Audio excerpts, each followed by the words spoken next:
Market मंडली में आप सबका स्वागत है। उम्मीद है कि हमारी ये एजुकेशनल वीडियो आपको ट्रेडिंग को बेहतर तरीके से समझने में, खासकर बड़े प्लेयर्स की साइकोलॉजी को पकड़ने में मदद कर रहे होंगे। तो चलिए आज सीधा डिकोड करते हैं सोमवार के जबरदस्त मार्केट रीबाउंड को और देखते हैं कि कल यानी मंगलवार की निफ्टी एक्सपायरी के लिए इसके क्या मायने हैं। कहानी की शुरुआत करते हैं पिछले हफ्ते से। शुक्रवार को बाजार में एक डर का माहौल था। हर छोटी सी बढ़त पर जोरदार बिकवाली आ रही थी। ऐसा लग रहा था कि सेलर्स पूरी तरह से हावी हैं और बाजार को और नीचे ले जाकर ही मानेंगे। तो फिर सोमवार 27 अप्रैल को अचानक ऐसा क्या हो गया जिसने पूरी कहानी ही पलट दी। शुक्रवार के डर के माहौल के बाद आज जो हुआ उसने वाकई सबको चौंका दिया। चलिए इस पूरे एक्शन को एक एक करके समझते हैं। सबसे पहले बात करते हैं उस प्रेडिक्शन की जो हमने शुक्रवार की बड़ी गिरावट को देखकर की थी। हमारा एनालिसिस किस आधार पर था, कौन से लेवल्स हमने सबसे जरूरी बताए थे, और ये भी देखेंगे कि हमारा सेटअप कितना सटीक बैठा। अब देखिए, दिलचस्प बात यह है कि शुक्रवार की जो 275 पॉइंट्स की गिरावट थी उसका असली विलन कौन था? वो था आईटी सेक्टर, जिसमें अकेले 5% की भारी भरकम गिरावट आई। बस इसी एक सेक्टर ने पूरे बाजार को अपने साथ नीचे घसीट लिया। इसी डेटा के आधार पर हमने सोमवार के लिए दो सबसे अहम लेवल दिए थे। एक था 23,800 का क्रिटिकल सपोर्ट, जो एक मजबूत किले की तरह था, और दूसरा था 24,050 का एक अहम रेजिस्टेंस, जिसे पार करना बुल्स के लिए एक बड़ी चुनौती थी। बस इन्हीं दो लेवल्स पर आज का पूरा खेल टिका हुआ था। तो ये तो थी भविष्यवाणी। अब आते हैं असलियत पर, आज की हकीकत पर। सोमवार को बाजार ने आखिर किया क्या? क्या उसने हमारे लेवल्स को रिस्पेक्ट किया या फिर कुछ ऐसा हुआ जिसकी उम्मीद किसी को नहीं थी? चलिए देखते हैं। और ये रहा आज का क्लोजिंग नंबर 24,092.70। जी हां, बाजार न सिर्फ हमारे रेजिस्टेंस लेवल 24,050 के ऊपर बंद हुआ, बल्कि उसने एक बहुत ही मजबूत वापसी का साफ साफ संकेत दे दिया। ये शुक्रवार के मंदी वाले माहौल के बिल्कुल उलट था। अब जरा इस तुलना को देखिए। हमने कहा था 23,800 का सपोर्ट, लेकिन बाजार ने 23,936 से ही यू टर्न ले लिया, यानी सपोर्ट से काफी ऊपर। हमने 24,050 के रेजिस्टेंस की बात की थी और बाजार ने उसे तोड़कर 24,130 का हाई बना दिया।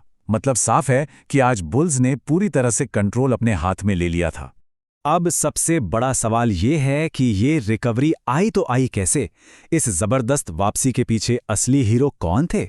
चलिए जरा उन सेक्टर्स की पहचान करते हैं जिन्होंने आज बाजार को लीड किया। और ये बिल्कुल साफ दिख रहा है, आज के हीरो थे फार्मा और आईटी सेक्टर।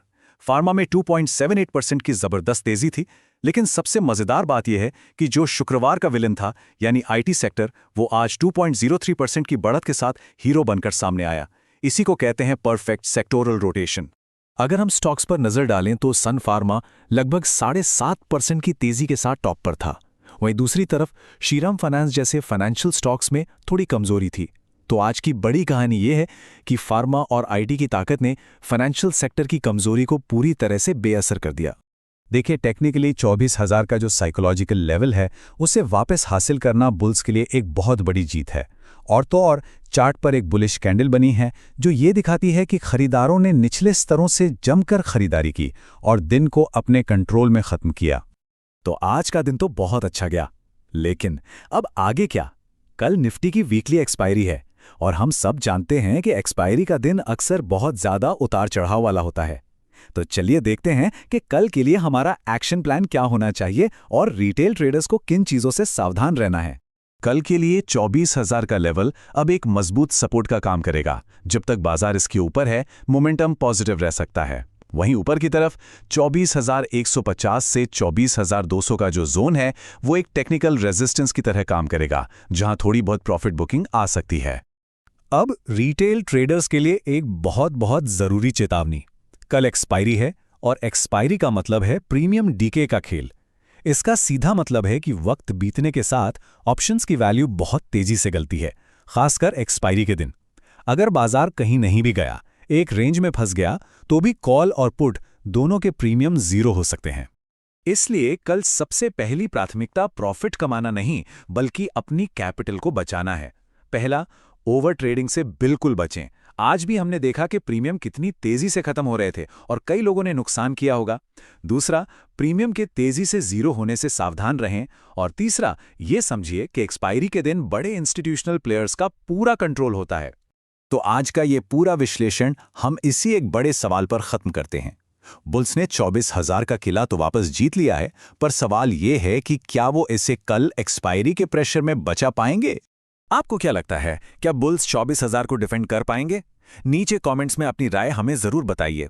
अगर आपको ये एनालिसिस पसंद आया हो तो इसे लाइक करें, अपने ट्रेडर दोस्तों के साथ शेयर करें और हाँ, बाजार की हर हलचल पर ऐसी ही गहरी नजर रखने के लिए हमारे चैनल को सब्सक्राइब करना बिल्कुल ना भूलें।